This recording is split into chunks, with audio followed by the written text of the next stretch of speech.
Crypto. Home. Take me home. Look up, it's a Superman teaser trailer. How's it going, folks? It's Lobo, and thank you so much for joining me today on this incredible day. We are finally getting a look at Superman. I am so excited. And a funny thing too, I don't have any receipts, but I remember saying for years, based on James Gunn's work on the Guardians films, which I love and I think have a really solid foundation of emotion and heart and a bit of courage. And I always thought, I think he can translate that well into Superman. And lo and behold, here he is finally. And I even remember in 2019, there was an interview or article where David Cornsweet was saying he would love to play Superman, but go back to the roots of the character, being more optimistic and hopeful. And it hit all the bars where I'm like, yeah, dude, him plus the James Gunn combo could be amazing. And the stars perfectly aligned, and here we are with that movie. I can't believe it actually happened. I'm so excited. But before we get into today's trailer, I actually want to mention a few things because yesterday there was the teaser trailer for the teaser trailer. So we got a little bit of footage, and I want to talk a bit about that because the community is actually a little bit split on that. And I want to address that a bit and give my take on that because I actually side with both sides. So let me show you what I'm talking about. The main thing with the teaser footage that we got yesterday that everyone was talking about was the color grading and the sort of just the aesthetic, the way it looked. And I kind of agree. I thought it was a bit odd, but my take on that is that, of course, this isn't coming out till July. So there's still 7 months. Again, you have to imagine that these artists, these VFX artists and everyone involved in the editing of this movie, they still have a ways to go. So this is not the final look. It's just like a rough cut for the fans. So that will naturally evolve. So I'm not too worried about it, but there were some interesting choices with the color because I actually saw the set photos in Ohio when they were recording over the summer and it was bright blue skies. I'm like, they don't even have to put a filter. It looks perfect. The colors pop. It's bright. It's Superman and they're changing it a bit. It's like a weird kind of washed colors, but like the teals, the greens, the oranges kind of pop. And I feel like the filter just has a very sort of greenish yellow flare on it is the best way I can describe it, at least from the way my vision is processing it.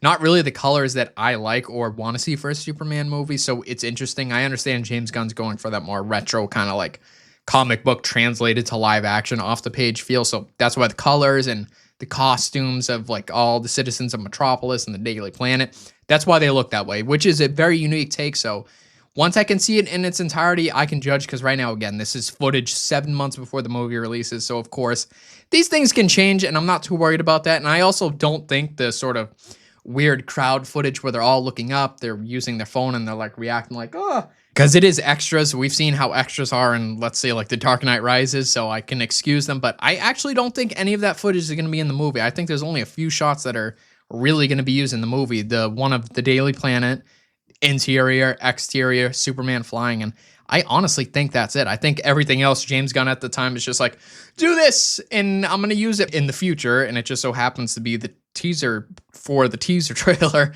about the whole idea of look up, and that's quite literally what he shot it for. That was the intended purpose because James Gunn edits all his trailers. So I would imagine that was the point of that. So that's just kind of my take on what happened. I loved the theme. I saw the poster and it's a perfect blend of the sort of Hans Zimmer Man of Steel and the classical John Williams theme of Superman, Christopher Reeve. I think it's a perfect blend. It's unique, but again, it pays tribute to both Superman, like the most prominent and popular Supermans that we've had in the past. So I really, really liked the theme. And that poster, I thought the colors, ooh.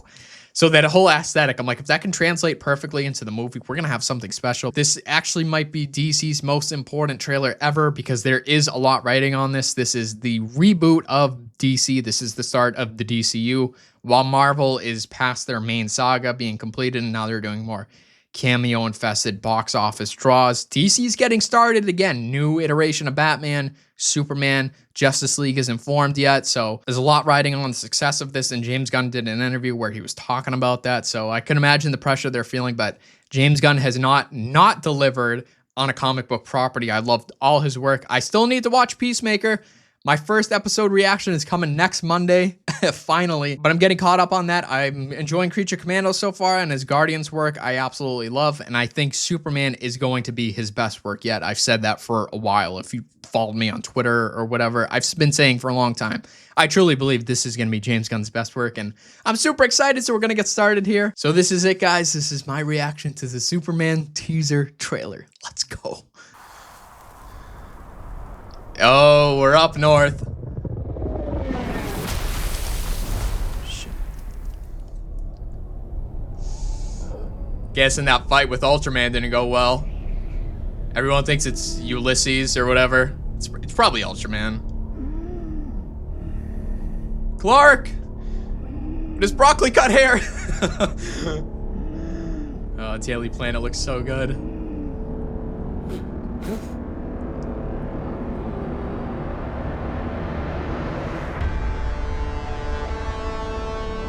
Yeah, this has got the punk rock vibe.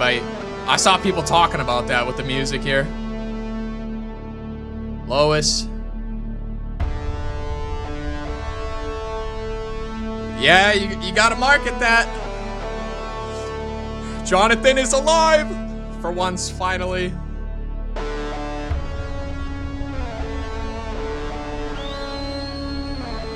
Calling Crypto. I can't believe they're actually doing this.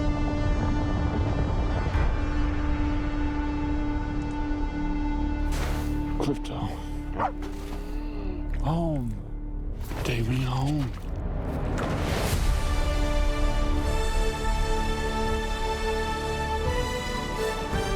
Yeah, there's Lex.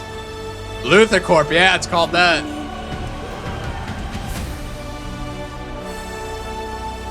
Superman.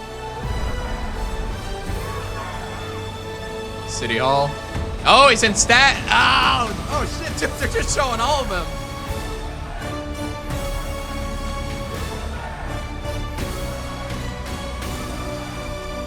That had to be Bizarro. Mr. Terrific. Jesus Christ, dude, there's so much footage.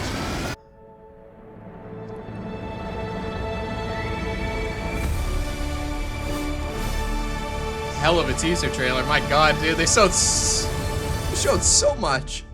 That was awesome. Jesus. I was saying, I saw so many people. I mean, obviously we had Nicholas Hoult as Lex, but then they showed Nathan Fillion's, Guy Gardner. We had Hawkgirl, Mr. Terrific. We didn't see Metamorpho there, though. Crypto, Fortress of Solitude. He's fighting a kaiju. I mean, there were like leaks and rumors a while back that this would have like kind of like a punk rock vibe and that he would be fighting like a kaiju, and he actually was. I can't believe it. Looks like it's going to be fun, pretty action heavy. I'm still not getting a sense of the tone of this movie. I know James Gunn has been on record saying that, yes, while being a comedy, it's not going to be like, the comedy's not going to be a focus as opposed to being in Guardians or even the Suicide Squad. It's going to have more of a focus on, I believe it's just going to be more like drama and not really an ensemble film. Sure, it's going to focus on a lot of characters, but the core crux of this movie is going to be, of course, Clark, Lois, and then Lex Luthor, respectively. And I thought it was interesting that they're doing Luthor Corp. I don't know if that's in the comics. That's like the early kind of name he had before switching it over to Lex, because I know there's things with his father, and then sometimes he wants to like differentiate because it's not my family name, it's LexCorp, so he's personalizing it, so he's making it a bit more selfish and egotistical, which fits in the way he is. So I understand that's a possibility because this is early years Superman. He has been around. Him and Lois know each other, I don't know if she knows that Clark is Superman, but Clark and Lois, well, they were kissing, but then again, you never know because the dual identities, but so that's a possibility, and all this might evolve. I think it looks a lot better here, at least the footage. I talked about this before my reaction, that everyone was freaking out yesterday because of the color grading and the cinematography of some of the weird, awkward crowd shots where the extras were like, oh. But I think that was just promotional material that they quite literally shot with the intended purposes of just doing a teaser for a teaser, or they weren't even going to use it for the movie. They just needed some extra footage that they could play around with. I think that was a possibility, and that's actually what happened, because 3 specific shots of the Daily Planet interior and exterior, and then of course Clark flying, to now all this footage, when you add that all together, it's like night and day between this footage and the one of the crowd just like, I'm recording on my phone and looking up, and it just looks completely different. So I don't think anyone has anything to worry about. I'm super excited. Still 7 months away. They can touch up some of the VFX and of course work with everybody who's editing this movie, James Gunn. They're going to polish it, make it look even better. I'm excited too, because this is the first Superman movie we're getting in a long time. I recently watched this year's Superman the Animated Series, so he's bumped, it's going to sound crazy, he's bumped up to my top 10 favorite superheroes ever. That's insane he's not in top 5. I want him to be, but I need a live action push that I can fully sort of dedicate myself to, where I'm like, yes, this is the version. I love it. This speaks to me. I haven't had that. I really liked Man of Steel. I think it's underrated. Henry Cavill is great as Superman. The guy is gorgeous. Action was phenomenal. CG was great. Cinematography was nice. Man of Steel's theme, the music by Hans Zimmer, was really great. But it didn't speak to me the way I want Superman 2, if that makes sense. That was more something the Christopher Reeves movies did, which were the first ones I saw, because my mom loved those as a kid, so naturally she showed me when I was younger, and I was like, I understand what Superman is. But of course those movies are very dated, and as they went on, because there's so many, there's like 4 or 5 of them, they declined in quality. So I'm looking for that consistency, modern take, great CG, action, acting, like a couple, everything together. So I do have pretty high standards for this, and I think James Gunn can deliver, because he's never not delivered. He's always put down excellent comic book quality properties. So I'm really looking forward to this and exploring some of the characters I don't know too much about, like Krypto. Never seen him in anything before. Mr. Terrific, I haven't even heard of him until they announced him for this movie. I'm like, who the hell is that? We saw Stag, so it looks like we're going to be getting, we already know Metamorpho's in this movie, but perhaps exploring the whole thing with, I think his daughter's name is Sapphire, and then Simon Stagg gets back at, is his name Rex Mason? So I see, I here and there I know things, and with Hawkgirl, it's a different version from the one that was in the animated Justice League. This is like a different, is it Thanagar? Or I'm not mixing that up with the Thundercats. I think it is Thanagar. There's a different Hawkgirl, because they're a species, so I get it. I would imagine like Supergirl is going to be the end credit scene, because that she was cast while this, Millie Alcock was cast while this was filming. Yeah, I'm super excited. Again, I'm going with the idea that I think it's Ultraman, and then he's going to turn into Bizarro, because Lex Luthor cloned him, and it looked like a White Walker. It kind of looked like Nicholas Hoult, which is weird, so maybe he like combined his DNA. Very egotistical, like Superman, the new Superman is going to have my face. It was a very strange looking dude, but he did look like a White Walker, and I do think that's Bizarro. And I would have thought that was the dumbest take ever, because it sounds stupid to have a zombified version of Superman. But after watching Superman the Animated Series, I'm like, hey, wait a minute. This could be interesting, especially since it's Lex who's the one who cloned him. And it's kind of sad, because this is a life form that is just lost intelligence, and he's essentially Luthor's slave. So I'm like, oh, there's a bit of, that's an interesting take. So super excited, guys. Let me know what you think. I had to record this early, so I'm trying to wrap up here. But if you want to talk about it down in the comments, feel free to, because I have places to be, because it is the morning. So until next time, which will be a Peacemaker reaction on Monday, have a great rest of your day. Rest well, and until the next.